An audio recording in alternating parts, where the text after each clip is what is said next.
नमस्कार, मैं सुनीता कथा मंथन में आप सबका स्वागत करती हूँ। कथा मंथन में आज सुनिए शिवानी जी की कहानी भूल। शिवानी जी की अन्य कहानियाँ आपको हमारी प्लेलिस्ट से मिल जाएंगी, लिंक आपको आई बटन में मिल जाएगा। इसी तरह की कहानियाँ उपन्यास सुनने के लिए आप हमारे चैनल को लाइक, शेयर और सब्सक्राइब करना ना भूलिएगा।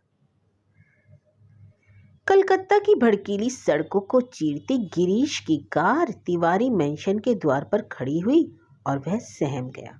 स्टेटस के स्काई स्क्रेपर्स देखने की अभ्यस्त तरुण इंजीनियर की आंखें भी क्षण भर को चौंधी आ गई। संगमरमर के दो विशाल हाथी अपनी भव्य सूंडों से गृह स्वामी के नाम से अंकित पार्टी को थामे थे। चौकोर टुकड़े पर खुदा था श्री कृष्णचंद्र तिवारी। अचानक ग्रीश को अपनी अल्प अज्ञता का भास हुआ। क्यों वह अपने पिता के कहने में बहक गया? किसी होटल में भी तो रहने की व्यवस्था हो सकती थी। उसके ताऊ के लड़के राजेंद्र ने उसे आगाह भी कर दिया था। अरे बच के रहना यार, बड़े घा गए तिवारी जी। मेरा साला विलायत से लौटा और हिंदुस्तान मोटर में ही नौकरी लगी। अरे ऐसा जाल फैलाया कि तीसरे ही महीने अपनी लंगड़ी बदसूरत बेटी उसके पल्ले बांध दी। पर ग्रीश था एक ही सूस। कनाडा, मॉन्ट्रियल, फ्रांस में एक से एक सुंदरियों के कटाक्षों को उसने आसानी से कांटों की तरह निकालकर फेंक दिया था। फिर चितरंजन से उसे 3 ही माह की तो ट्रेनिंग लेनी थी। तिवारी जी उसके पिता के बाल्यकाल के सखा थे। कई वर्ष पूर्व वे अपनी जन्मभूमि की ममता त्याग कर कलकत्ता में ही बस गए थे। केवल हाई स्कूल पास होने पर भी आज वे कलकत्ता के यशस्वी व्यवसायियों में से एक थे। उनकी कुशार्ग व्यवसायी बुद्धि ने भाग्य लक्ष्मी को मुग्ध कर लिया था। वे अब भूल चुके थे कि उनके पिता कभी फटी धोती का कछौटा कस, कान पर जनेऊ चढ़ा, हाथ में पिचकी लोटियां लेकर दिशा जंगल जाया करते थे। अब उनके स्नानघरों का दर्पण सा चमकता, फर्श दूध से धुला लगता था। बड़े बड़े संगमरमर के चौबच्चों में गुलाब की पंखुड़ियां मसलकर उनकी 10-10 महिमामयी राजकन्याएं नहाती थी। डोस, फिएट और ब्यूक के अलावा उनके द्वार पर 4 घोड़ों जुती एक चमकती विक्टोरिया भी खड़ी रहती थी। उस पर नीली लेस लगे जालीदार पर्दे लटकाकर तिवारी गृहिणी राजमहिषी का सा श्रृंगार कर संध्या के नित्य सैर करने जाती थी, क्योंकि पेट्रोल के धुएं से उन्हें सख्त नफरत थी। लक्षाधिपति तिवारी जी के हृदय में एक शल्य नियति ने चुबो ही दिया। कुमाऊं के बिरला नाम से विख्यात लक्ष्मी के दुलारे पुत्र के सुख के कोष का एक भाग एकदम ही रिक्त था। उनके कोई पुत्र नहीं था। प्रत्येक वर्ष बिटियाओं का एक जोड़ा कवियत्रियों सा उनके मोतीपुरे चौक में गुटरगू करने लगता। असंख्य मनौतियां मनाकर भी 5वें वर्ष एक जोड़ी पुत्रियां और हुई और इस प्रकार वे पूरी 10 पुत्रियों के पिता बन गए। किंतु अपने अपार वैभव का चुक्का फेंकते ही उन्होंने एक से एक बड़े ओहदों पर नियुक्त दमादों को जकड़ लिया था। 8 पुत्रियों के घोर कृष्ण वर्ण, मोटी फैली नाक, यहाँ तक कि 8वीं कृष्णा और कावेरी के ग्रहण के पैरों पर भी उनके आईएएस और इंजीनियर जामाताओं को आपत्ति ही नहीं रही। दहेज के भार से वे जामाताओं की गर्दन ही दबाकर रख देते थे। सिर उठाकर नई पत्नी के दोष और गुण को परखने का फिर उन्हें समय ही नहीं रहता। किंतु गिरीश को उनकी 2 पुत्रियों के नए नक्श से कुछ लेना देना तो नहीं था। वह नया नया इंजीनियर बनकर विदेश यात्रा से लौटा था। किसी को भी उसकी सी सरल आदतों के संयमशील मेहमान को अपने यहाँ रखने में विशेष कष्ट नहीं होगा, यही सोचकर वह अपने को मार्ग भर सांत्वना देता आया था। विदेश से ताजे लौटे प्रत्येक भारतीय की भांति वह केवल कच्चा सलाद और उबला भोजन खाता था। अपनी नायलॉन की स्त्री के बवाल से परे कमीजों को स्वयं 5 मिनट में धोकर सुखा लेता था। ना तो उसे सिगरेट का चस्का था, ना शराब से लगाव। अपने साथ वह एक बिजली की केतली भी रखता था, जिससे सुबह सुबह उसे चाय के लिए किसी को कष्ट देना ही ना पड़े। उसे जब कलकत्ता जाने का आदेश मिला तो उसके पिता ने कहा था, अरे अपने किशनियों के रहते तुम्हें कहीं रहने की क्या चिंता, 1000 हो है तो अपने गांव का।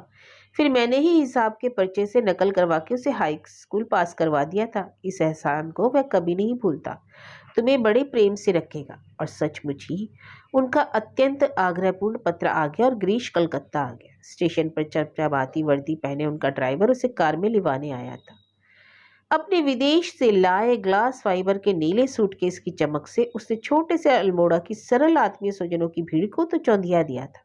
पर आज बड़ी झिझक से ही उसने उस सूटकेस को ड्राइवर को थमाया। ड्राइवर के कोट पर तिवारी जी का सुनहरा मोनोग्राम चमक रहा था। बड़ी हेय दृष्टि से उसने सूटकेस के साथ की पोटली को उठाया। गिरीश बेचारा कटकर रह गया। सूटकेस 350 का था और बड़े से बड़ा कला पार्क भी उसमें कोई दोष नहीं निकाल सकता था। किंतु ठीक चलते समय उसके पिता ने एक पोटली में पहाड़ी दालें और तीव्र सुगंध का पहाड़ी मसाला जम्बू अपने बाल्य सखा के लिए बांध दिया था। सुदामा की स्नेही पगी पोटली को बेचारा गिरीश फेंक भी नहीं सका, पर उससे सूटकेस का पूरा व्यक्तित्व मिट्टी में मिल गया। बढ़िया ट्वीड का कोट पहनाकर जैसे किसी ने उसके सिर पर लाल गमछा बांध दिया हो। तिवारी जी के प्रवेश द्वार से होकर वह भीतर गया। एक माली मेहंदी की बाड़ को पानी से तर कर रहा था और भीगी मेहंदी की खुशबू से पूरी कोठी सुवासित हो रही थी। लंबी गैलरी से लेकर दीवान खाने के कमरे तक दीवारों की शोभा देखते ही बनती थी। लगता था किसी आधुनिक कला प्रदर्शनी का एक सजा सजाया कक्ष हो। कहीं कहीं पर सिर कटी नारी की आधुनिक क्यूबिज्म में ढली मूर्ति खड़ी थी, कहीं पिकासो के वृद्ध चित्र थे और कहीं नागफानी के कटीले पौधों का ग्वालियर के गमलों में सजाकर बिखेर दिया गया था। बड़ी लंबी दूरी पार कर उसे एक गोल कमरे में बिठाकर ड्राइवर बोला, आप बैठिए, मैं रानी जी को बुला लाता हूँ। ओ रानी जी? बेचारा गिरीश बुरी तरह सहम गया। सुदामा पोटली को सूटकेस की आड़ में छिपाकर उसने इधर उधर देखा। कालीनों के सोफियाने रंग से मेल खाते भारी भारी पर्दे थे। वायलिन के आकार के सोफे थे और हर रंग की रेशमी गद्दियों के रंगों की भीड़ में देखने वाला डूब कर रह जाता था। अरे आओ आओ बेटा, अरे पैर क्यों छूते हो? अब कौन यह सब मानता है? तुम्हारे चाचा चैम्बर ऑफ कॉमर्स की मीटिंग में गए हैं, आते ही होंगे। शहद की चाशनी में डूबे स्वर की मिठास ने गिरीश को बांध लिया। आओ बेटा, तुम्हारे लिए मैंने चाय तुम्हारे ही कमरे में मंगवा ली है, वहीं चले। कई कमरों को पार कर वे उसे एक गोल कमरे में ले गई। स्वच्छ कमरे में एक पलंग बिछा था और छोटी मेज पर ट्रे धरी थी। बैठो बेटा, मैं चाय बनाती हूँ, कहकर वे अपने गोल गोल हाथों से चाय बनाने लगी। आह, कितनी खुशी होती है अपने देश का कोई पंछी भी दिख जाए तो। 30 साल से इस मरी कलकतियों में फंसे पहाड़ों की को देखने की मेरी आंखें तरस गई। क्यों बेटा, अब तो बदल गया है पहाड़? जी हाँ, गिरीश ने कहा, थोड़ा बहुत बदला ही है। हाँ, सो तो है ही। हम कितना भी बदले, कहलाएंगे तो पहाड़ी ही। क्या करूं बेटा, हमें तो तब भी अपनी भाषा आवे है, पर इन छोरियों को ना आवे है पहाड़ी मुल्क के रीति रिवाज। मरी एकदम बंगाली ने जो बन गई है। इसी से जब पहाड़ में ब्याह होता है तो मरियों के देह 4 ही महीने में सूख के सौट सी बन जावे है। सब तो पार लग गई, अब तिप्पी दिप्पी ही का आखिरी जोड़ा बचा है। तिवारी जी की पत्नी ने ऐसे लहजे में कहा जैसे जूते की किसी नामी दुकान का चतुर सेल्समैन अपनी दामी जूतियों की अंतिम जोड़ी दिखाकर कह रहा हो कि खरीद लो, नहीं तो यह भी बिक जाएगी। यह मेरी चौथी जोड़ी लड़कियों की स्टडी थी बेटा। एक लंबी सांस खींचकर उन्होंने गिरीश के कमरे को देखकर कहा, यह कृष्णा की बनाई काश्मीर की उर्वशी का पेंटिंग देख रहे हो ना? तरुण लगाकर कलाकार संघ के दल को लेकर रूस भी गई थी मेरी किस्ना। और यह रहा कावेरी का तानपुरा, कैसे शौक से गाना सिखाया था, सब मिट्टी होगा। एक का ब्याह हुआ अल्मोड़ा, दूसरी का रानीखेत। निगोड़े कुमैयों के बीच बड़ी बड़ी मुंगोड़ी तोड़ने में ही पक्की पहाड़ने बन गई। लो, तुम्हारे चाचा जी भी आ गए। कार रुकी और गिरीश के तटस्थ होने से पूर्व ही तिवारी जी स्वयं उसके कमरे में घुस आए। आ गए बेटा, मैं तो लाखों की भीड़ में भी तुम्हें पहचान लेता हूँ, वही वो अपने पिता का नक्शा है। कहकर उन्होंने गिरीश को बाहों में भर लिया। चलो पहले खाना खा ले, 1 बज गया है, कहकर वे उसे खाने के कमरे की ओर आत्मीयता से गलभैया देकर ले चले, जैसे पुराने हमउम्र साथियों। मेज पर बड़े बड़े चांदी की थाली में फूली फूली पूड़ी कचौड़ियों के बीच चमकती कटोरियों से व्यंजनों की मदमस्त सुगंध उठ रही। तिवारी जी की पत्नी की रसीली बातों का क्रम चलता जा रहा था। यह अचार लो बेटा, मेरी किस्ना ने डाला था। यह पापड़ मारवाड़ी रिलीफ सोसाइटी ने बनवाए हैं। अरे रायता नहीं लोगे? वाह भाई, कैसे पहाड़ी हो! हाय, मैं मर गई, 2 ही पुड़ियों में आग आ गए। बहादुर साहब को बर्फ डाला पानी दो। राम सिंह गरम गरम कचौड़ी लाना इकट्ठो। श्याम सिंह गलोरिया फ्रिज में रख दो। तिवारी दंपत्ति के स्नेही और स्वादिष्ट व्यंजनों की बाढ़ में गिरीश डुबकियां खाने लगा।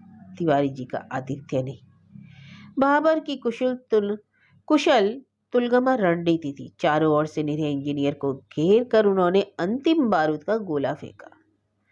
अरे अरे आओ तिप्पी दिप्पी, ये है मेरी सबसे छोटी पुत्री और ये है मेरे एक प्यारे दोस्त का बहुत प्यारा सा बेटा। हाथ का ग्रास छोड़कर गिरीश विनय पूर्वक अभ्यर्थना के लिए उठने लगा तो तिवारी जी ने हाथ खींचकर बिठा दिया। डोंट बी फॉर्मल, घर में कैसा तकल्लुफ, तिप्पी दिप्पी यहीं बैठ जाओ बेटी, कहकर उन्होंने गिरीश के सामने ही दोनों को बिठा दिया। एक बारी देखा गिरीश ने, ऐसा सुघड़ नयन नक्श पहाड़ में कम ही दिखता है। गौरवर्ण तो कुमाऊं वासियों का जन्मसिद्ध अधिकार है, किंतु बड़ी बड़ी कटावदार आंखें, पतली पतली सुगढ़ नासिका के बीच फड़फड़ते अधर, प्रत्यंचा सी भौं में कामदेव का धनु ही सकार हो उठा। सबसे अधिक आश्चर्य की दोनों की हंसी की छटा भी एक ही सी थी। एक ही रंग की गुलाबी साड़ी में दोनों ऐसी लगी जैसे खिलते गुलाब की दो एक सी पंखुड़ियां हों। नाम था तृप्ति और दीप्ति। ठीक कहा था उनकी माँ ने, नाम ही नहीं, उनके तरल दृगचल एलोकेशी जूड़े और तांत की साड़ियों की भजी बांझ तक में बंग भूमि की स्पष्ट छाप थी। इन्हें इनके माता पिता कैसे पहचानते होंगे, वह सोच रहा था और धीरे धीरे स्वयं उसकी समझ में आ गया। तिप्पी दिप्पी के अभिन्न व्यक्तित्व में भी विधाता ने हल्की सी पहचान बना दी थी। दोनों की ललाट पलके रेशमी और नुकीली थी। दोनों के प्रशस्त ललाट की गठन एक थी। गोल ठुड्डी की बनावट में भी आश्चर्यजनक साम्य था, किंतु एक की ठुड्डी पर एक हल्का सा काला तिल था और वही थी तिप्पी। एक पहचान और थी, दिप्पी एक मिनट भी स्थिर होकर नहीं बैठ सकती थी। कभी वह लपक कर फिर से फूलदान ही लगाने बैठ जाती, कभी सुपारी की तश्तरी में चपट्टा मारकर मुट्ठी पर सौंप ही फाँक लेती। और तिप्पी थी चुपचाप। उसका अलस सौंदर्य एक सुनहरी चौखट में बड़े सुंदर चित्र की भांति निर्जीव था। उसकी लंबी लंबी उंगलियां प्रायः उसकी लटों से खेलती और किसी दार्शनिक सी रहस्यमय डूबी निगाहों से वह कभी खिड़की से देखती रहती, कभी अलसाई पालतू बिल्ली सी सोफे पर पड़ी पुस्तकें ही पढ़ती रहती। गिरीश को आए एक माह बीत चुका था, पर कभी वह दोनों जुड़वा बहनों के एक से व्यक्तित्व की भूल भुलैया में भटक कर रह जाता। कभी घबराकर तिप्पी कह देता तो वह लज्जा से लाल पड़ जाती। इसी लाली से वह उसे पहचान लेता। मुखरा दिप्पी अकारण ही कभी उसे कॉफी देने के बहाने, कभी अखबार लेने उसके कमरे में आ जाती, किंतु तिप्पी आंचल बचाकर उससे ऐसे बच बच कर छिटक जाती जैसे उनके गृह में आया वह पाहुना विष का बुझा तीर हो। उसका यही लाज भीना सौंदर्य ना जाने कब गिरीश को बांध गया। एक दिन ना जाने कैसे उससे सदा कनी काट जाने वाली तिप्पी ही काफी का प्याला लेकर उसके कमरे में आ खड़ी हुई। फागुन का महीना था। हवा के हर झोंके में अबीर और गुलाल की रंगीनी थी। गिरीश ने देखा, तिप्पी की सलज दृष्टि में प्रेम का दिव्य प्रकाश था, जैसे कह रही हूं मैं सदा से तुम्हारी ही हूं, तुम्हारी ही रहूंगी। प्याला थामकर गिरीश ने उसकी मृणाल भावों को घेर लिया। पत्ते सी कांपती वह क्षण भर उसकी बाहों में सिमट कर खो गई, फिर एक झटके से हाथ छुड़ाकर तीर सी छिटक गई। उसके सुवासित जोड़े का स्पर्श कमरे को घेर कर रह गया। रात को खाने की मेज पर उसे देखते ही तिप्पी का चेहरा बीर बहुटी बन गया और सबकी दृष्टि बचाकर उसने गिरीश को सलज दृष्टि से देखकर सिर झुका लिया। एक दिन उठते ही चाची ने कहा, निगोड़ी दोनों को खसरा निकल आया है, इनका बचपन से यही हाल है, एक बीमार पड़ी तो दूसरी ने भी खाट पकड़ी। 15 दिन बाद दोनों को खाने की मेज पर देखकर गिरीश अवाक रह गया। किसी के चेहरे पर भी तिल नहीं था। देखो तो भगवान की माया बेटा, ठुड्डी का तिल भी खसरे ने साफ कर दिया। अब मोरियों को कन्यादान भी देखभाल कर करना होगा। अब तू ही पहचान तो कौन तिप्पी है कौन दिप्पी। गिरीश ने आंखें उठाई और एक चेहरा लाल पड़कर रह गया। ये तो तिप्पी है। लाल चेहरे की ओर देखकर वह बोला, वाह बेटा खूब पहचाना, यह तो दिप्पी है। वे हंसकर बोली और गिरीश सोच में पड़ गया। उसे देखकर तो तिप्पी ही लाल पड़ती थी। और एक दिन इससे भी बड़ी भूल कर बैठा। तिवारी परिवार के रसीले आत्मीय वातावरण में सुदीर्घ 3 माह 3 की तेजी से बीत गए। बड़े अनमने चित्त से वह सामान बांध रहा था। शाम की गाड़ी से उसे दुर्गापुर की नई नियुक्ति पर जाना था। ओह, सामान बंध गया? बड़ी आत्मीयता से तिवारी जी ने उसके कंधे पर हाथ रखा। देखो बेटा, तुमसे कुछ कहने आया हूँ। तुम्हारे पिता का मेरे पास पत्र आया। अब तुमसे क्या छिपाऊं? मैंने ही उन्हें एक पत्र लिखा था कि उन्हें यदि आपत्ति ना हो तो इस अनमोल हीरे को मैं चुराकर गांठ में बांध लूं। फिर अपनी रसिकता से वे स्वयं ही होकर हंस उठे। तरुण इंजीनियर का हृदय धक धक करने लगा। मेरी 2 पुत्रियां हैं, तृप्ति और दीप्ति। तुम आज जा रहे हो। तुम्हारी चाची ने आज कुछ लोगों को चाय पर बुला लिया। उसी घरेलू चाय पानी के बीच आज शुभ उत्सव का श्री गणेश कर लेंगे। यह अंगूठी भी तुम्हारे पिता ने भेज दी है, जिसे चाहो आज अंगूठी पहनानी होगी। अच्छा, तैयार तो हो गए हो, चलो ड्राइंग रूम में ही बैठे। प्राय घसीट कर ही तिवारी जी उसे ले गए। फिर पलक मारते ही सब कुछ हो गया। श्री और श्रीमती फ्रेश दर्जी टाटा थे। विशाल देह को चमकाती शेरवानी की परिधि में घेरे गोयंका थे, और भी नहीं जाने कितने लोग बड़ी उत्सुकता से उसे देख रहे थे। दोनों बहनें सिर झुकाए एक ही सोफे पर बैठी थी। बीच में सांस रोके चाची थी, जैसे उन्हें भय हो रहा था कि कहीं उनके बोलने से भी उनकी पुत्रियों के आधुनिक स्वयंवर की मौलिकता नष्ट ना हो जाए। एक बार विवश दृष्टि से ने कृष्ण ने देखा, दमयंती के स्वयंवर में खड़े देवताओं की छलना से भी अधिक दुरह ये कैसी भयंकर छलना थी। कितना पागल था वह। तिवारी जी से समय भी तो मांग सकता था, चाची से कह सकता था कि वह तिप्पी को स्वयं ही अंगूठी पहना दे। किंतु कहते हैं कि मनुष्य के जन्म से पूर्व ही उसके जन्म मरण और विवाह का लेखा बन जाता है। दुर्भाग्य से गिरीश के जीवन के लेखे में भूल से दीपी का नाम ही लिखा गया था। ना जाने कब उसने एक अंगूठी पहना दी। कहती थी ना मैं आपसे। इतनी देर तक चाची की वाणी का बंधा संयम टूट गया। ब्याह मेरी दीपी का ही होगा, दीपी तो मेरी विलायत जाएगी पढ़ने। गिरीश स्तब्ध होकर बैठा ही रहा। सदा उसे देखते ही गुलाबी पड़ जाने वाला चेहरा एकदम सफेद था। लोग उसे बधाइयां दे रहे थे, फ्लैश के कैमरे फटाफट तस्वीरें खींच रहे थे, किंतु उसे उस सांझ की याद आ रही थी जब सहसा यौवन की आनंदमयी तरंगों से उसका तरुण हृदय क्षण भर को आंदोलित हो उठा था, और कमरे में के अस्पष्ट आलोक में भी उसने एक सलोने चेहरे के तिल को पहचान लिया था। आज विधाता ने वही पहचान चीज कर उससे कैसा प्रयास कर डाला। तीसरे ही महीने बड़ी धूमधाम से उसका विवाह हुआ। बंगाल की शहनाओं की करुण गूंज और विदा की गीतों से उदास थपेड़ों के तले तिवारी मेंशन सिसकियां ले रहा था। नई दुल्हन अपने आठों जीजा और जीजियों की जोड़ियों से विदा ले चुकी थी। हाय, मेरी तिप्पी कहाँ गई? 4 दिन से बिना खाए पिए पड़ी है। तिवारी जी की पत्नी का स्वर आया। जन्म से भी तो बहनें कभी नहीं बिछड़ी। गिरीश का समस्त उल्लास कपूर सा उड़ गया। उसकी आंखें द्वार पर ही लगी रही। अचानक पैरों की आहट से उसने चौंक कर देखा। सूजी आंखें और उलझी बिखेरी लटे बिखरे तिप्पी न जाने कब बहन के पास आकर खड़ी हो गई। अरे, यह माथे पर घाव कैसे हो गया? गिरीश ने देखते ही कहा। सचमुच भव्य ललाट की निर्दोष गड़न में एक तिरछे घाव का निशान था। पिछले महीने रिक्शा से गिर गई थी। मरी तिल गया तो भगवान ने दूसरी पहचान बना दी। अब इस पहचान का क्या होगा? एक तो जा रही है, कहकर तिवारी जी की पत्नी विदा होती कन्या को देखकर फिर सिसकने लगी। सब सिसक रहे थे, केवल तिप्पी ही प्रस्तर मूर्ति सी अचल खड़ी थी। काश यह घाव पहले बना होता, सोच रहा था गिरीश। अलौकिक तेज और सौंदर्य की कांति से दीप्त तिप्पी ने एक बार भी दृष्टि नहीं उठाई। बोझिल रेशमी पलकों की चिलमन उठाकर गिरीश देख नहीं सका। ना जाने उन बड़ी बड़ी आंखों में उपालंब था या क्षमा।